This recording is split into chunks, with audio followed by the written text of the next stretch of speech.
This is your weekly global sailing highlights show, first produced in 2008 and weekly since then. Today's edition is dated October 3, 2025.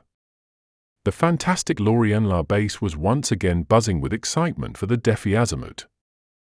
Now in its 15th year, the event brings together 12 pairs of skippers on their IMOCA foiling 60-footers for what was to be another intense, festive and friendly week.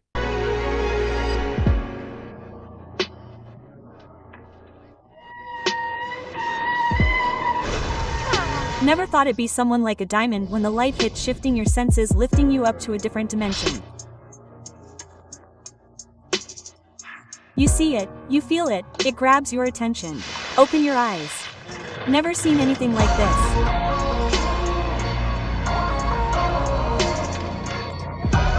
Got your eyes open and staring.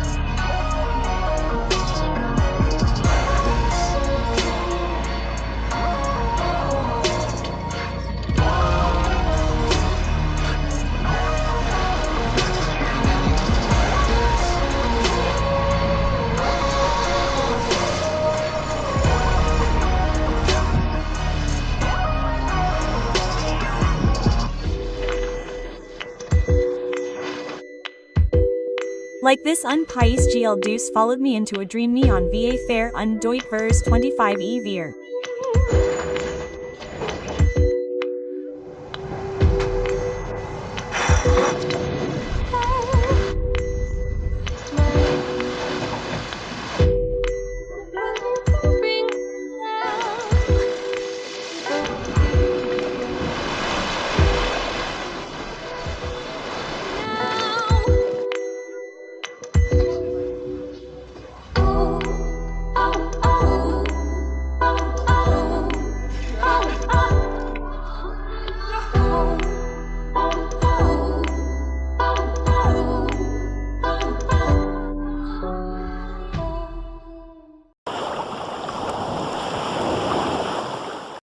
Ray Davies of Emirates Team New Zealand recently made a vibrant stop in Naples, Italy, ahead of the upcoming Louis Vuitton 38th America's Cup, and was left in awe of both the city and its sailing conditions.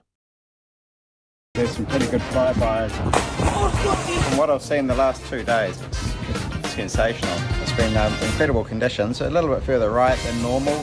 Real flat water, quite puffy and challenging. Today would have been tricky and really exciting.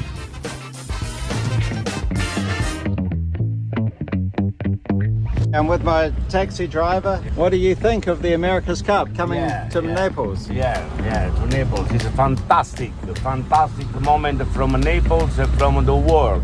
Because only Naples, unique in the world. Vesuvio, Island, Capri.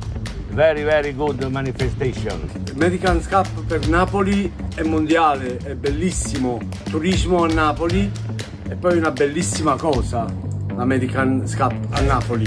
È good. I'm really excited about America's Cup coming to Naples because we have a great culture of sailing here in Napoli and in Italy, and it will be really a great time to have all these experienced sailors sailing in our home waters, and I think it will be amazing. And I'm gonna definitely support my team, Luna Rossa Prada Pirelli.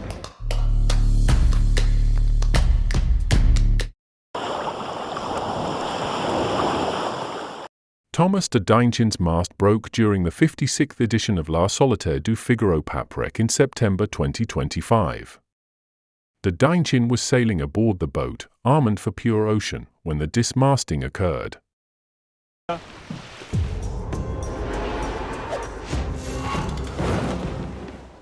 Ouais, vous faites route vers Admont, vers Thomas. Ouais, c'est lui. Là. À gauche là? Ouais, à gauche, ouais. Il reste juste le petit morceau de voile en bas. Ouais. Le voile noir avec coque blanche. Pas de Almond, Fort Pur Océan qui vient de démater là à l'instant. J'espère qu'il va bien. Apparemment oui, mais c'est chaud. Rien de très grave, en tout cas Thomas va bien.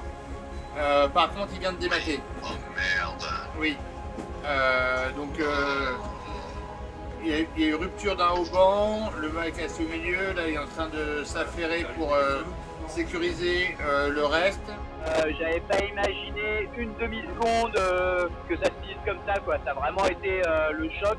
J'ai pas les mots hein, pour dire à quel point je suis déçu. Voilà, maintenant le principal c'est que tout aille bien. Je suis à bord, le bateau va bien. Tous les Figarois, continuez votre course. Et qui c'est qu'on retrouve encore? C'est Laure Gallet sur DMZ, auprès dans le golfe de Gascogne. On arrive dans un système anticyclonique et maintenant on croise les doigts pour que notre option un peu plus est soit la bonne. Une fois n'est pas coutume, avec qui on se retrouve encore une fois? Juste là, et bah c'est Lola, voilà. Là, on a fait un petit décalage avec quelques bateaux là, on verra si ça paye ou pas, faire à suivre. Pour essayer de revenir un peu dans le match parce qu'on a pris un peu cher.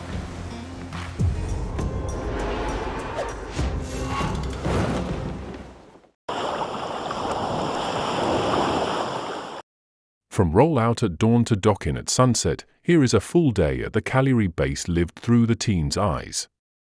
The fleet leaves the dock for the sailing session while design team and shore team monitor every detail, from onboard systems to radio communications. Si fanno più ore che si possono, visto che durante questa coppa le giornate di two-boat sailing sono limitate. Il numero minimo sono 5 persone totali, quindi siamo in 3 che usciamo sulla barca proprio mentre la barca la portano fuori.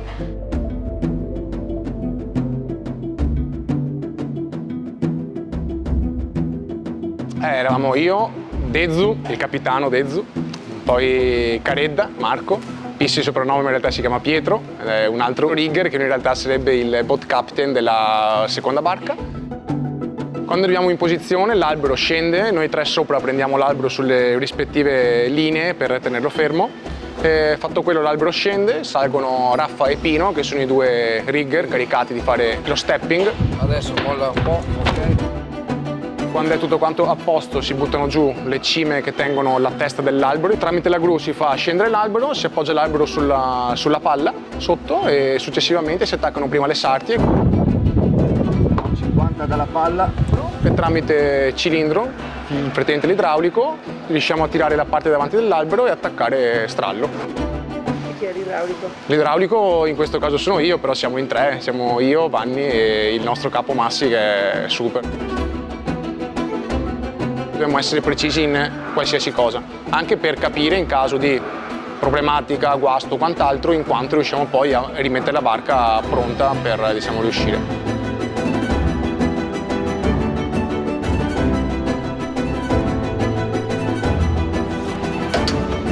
Pronti? Ci vediamo dopo, ciao ciao. Ah, bravo.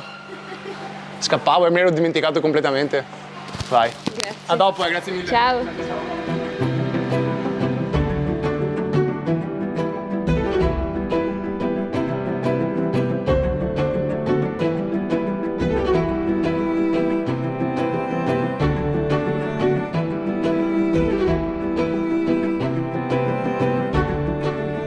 Noi adesso abbiamo 2 AC40 con 2 boat captain dedicati. Il ruolo del boat captain è quello di far sì che la barca rimanga in questo momento qua preciso in schedule. Una volta che la barca naviga, quella della responsabilità della barca, quindi alla fine è lui che fa l'ultima chiamata e l'ultima decisione su quello che è meglio per la barca in quel momento. Quindi se le condizioni sono difficili, se ha sentito un feedback magari da parte del room control.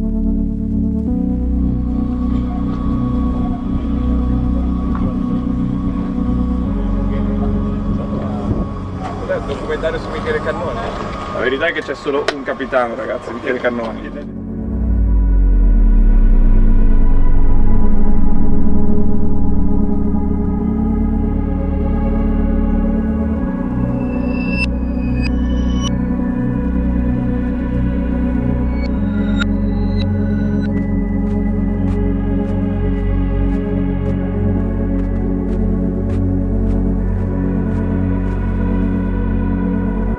Navi radio check. Obviously we've got the special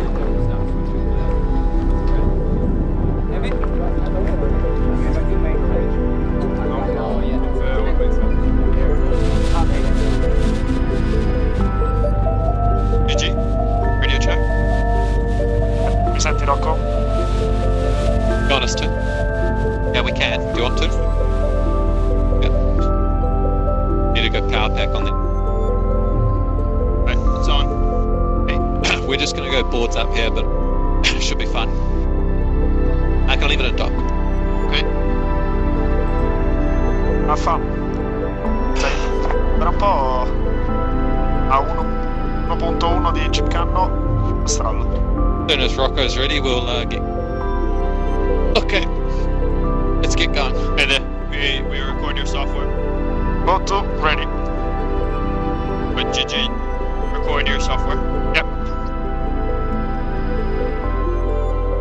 Coming up in 5, 3, 2, 1. Coming up here. 2, 1. More down. Come se dimenticassi la fatica e i sacrifici. And one.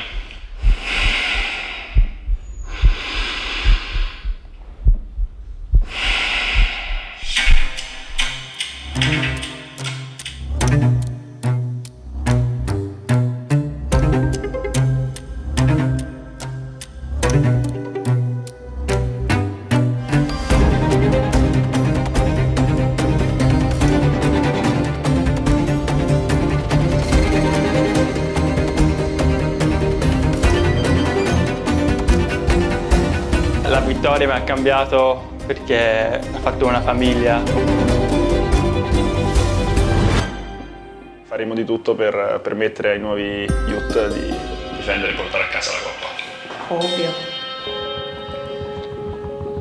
Grandissimi, fantastici, sì, molto molto emozionante. E l'hanno trasmessa anche a noi che comunque lavoriamo dietro le quinte. L'abbiamo percepita anche noi, orgogliosi tutti quanti.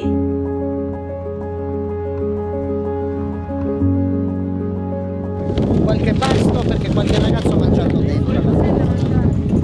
Una sistemata di blu e si prepara tutto per domani, per l'uscita di domani.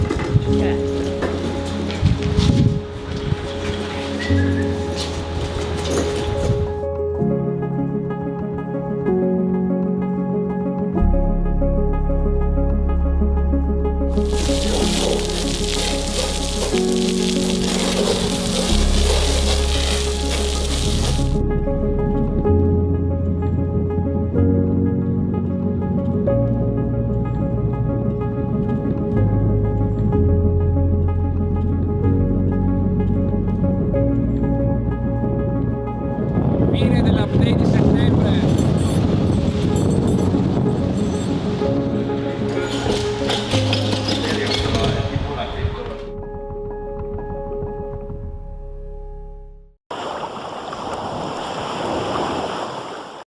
The conditions for the day were similar to Tuesday but with a forecast of strong southerly winds arriving mid-afternoon, so expectations were for 1 or 2 races. After a timing error from New Moon, Otto made the best of the start of race 3 and led Yup the first neat and down the run. However, they picked the inshore gate mark while New Moon rounded the offshore gate into the slowly shifting breeze. New Moon took advantage and took the lead to win from Otto with NSC last to a solid third.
Week 6 to 8 of the Mini Globe Race 2025 brings a mix of paradise, emotions, and new beginnings. After thousands of miles across the Indian Ocean, skippers reach the stunning Cocos Keeling Islands, white sands, turquoise waters, and a brief taste of heaven before the challenge continues. But even in paradise, homesickness creeps in, and sometimes a new haircut means a fresh start. Tomorrow evening at about midnight, I'm expected to arrive in the Cocos Keeling Islands, which is about 1,000 miles west of mainland Australia. I left Australia about 3.5 weeks ago. About 2,600 miles later, I'm nearly there. It felt like a long passage because we only had a short stay in Australia, 5 days, where we had to stay on the boat because we were at an anchorage. So from Fiji it's been nearly 5,000 miles and I'm not sure, 2 months or more, no, yeah, about that. So very much looking forward to a rest. We got 10 days in Cocos Keeling. It's been quite a bumpy Indian Ocean, quite big waves running now. I don't know, maybe 3-meter waves, something like that. 2-3, the odd big one. Little bit of water coming into the cockpit, but the boat's coping very, very well. I've got some smallest of my head sails to take me into Cocos Keeling, and yeah, looking forward to a rest and then on to Mauritius.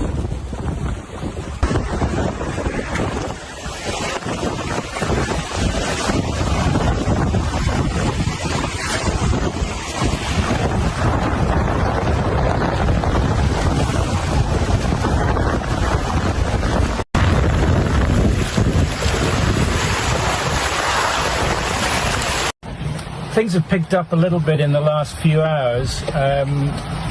Wind strengthened maybe 25 knots now, gusting 30. And with that, the sea's picked up. Rollers are coming straight from behind me, so it's not too bad. Self-steering's coping all right at the moment. I just snapped the control line, but that was quick enough to replace.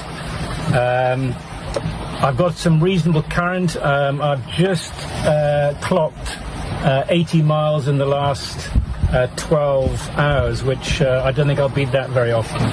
So yeah, about 36 hours to go before I get into Cocos Keeling.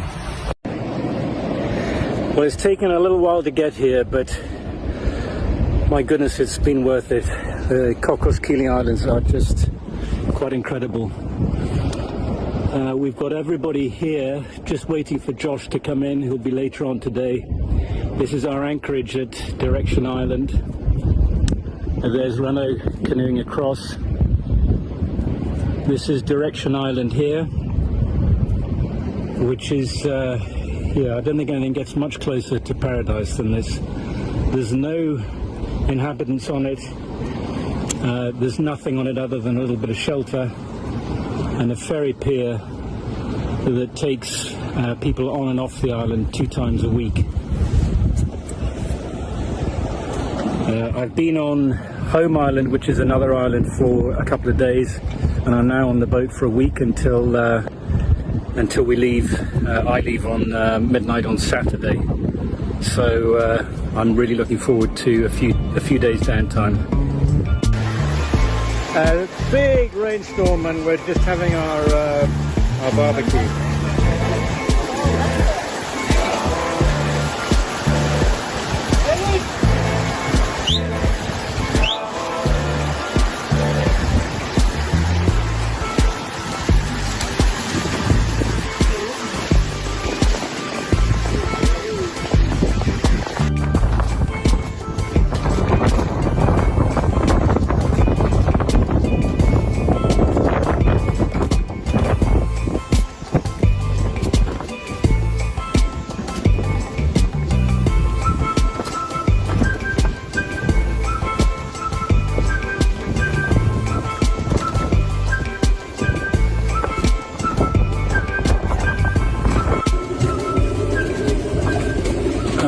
couple of days away from leaving Cocos Keeling. It's Thursday night and I leave on Sunday night at about midnight.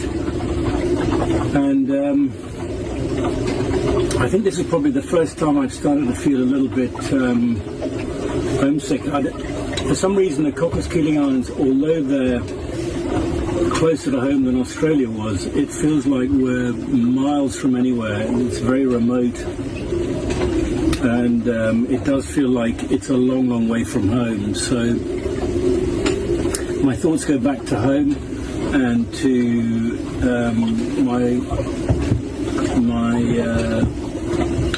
my home in Northumberland, all my friends and my family and my wife and my children, and it does feel like a long, long way away. I try not to think about these things because it doesn't really get you anywhere. Try to shut off those feelings. Of course, think about loved ones, but try not to dwell on it too much. We've got some long passages ahead, and all of us are really more conscious of that last sail from Mauritius to South Africa.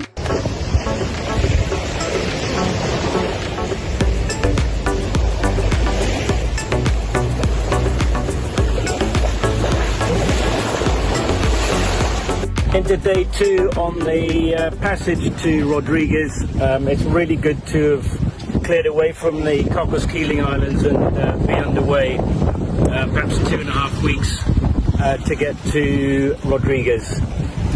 Sea state's pretty confused, mainly coming from the southeast. Nothing too big at the moment, but just a little bit uncomfortable. Winds blowing about 20 to 25 knots. Just the odd wave coming into the cockpit, but generally pretty good.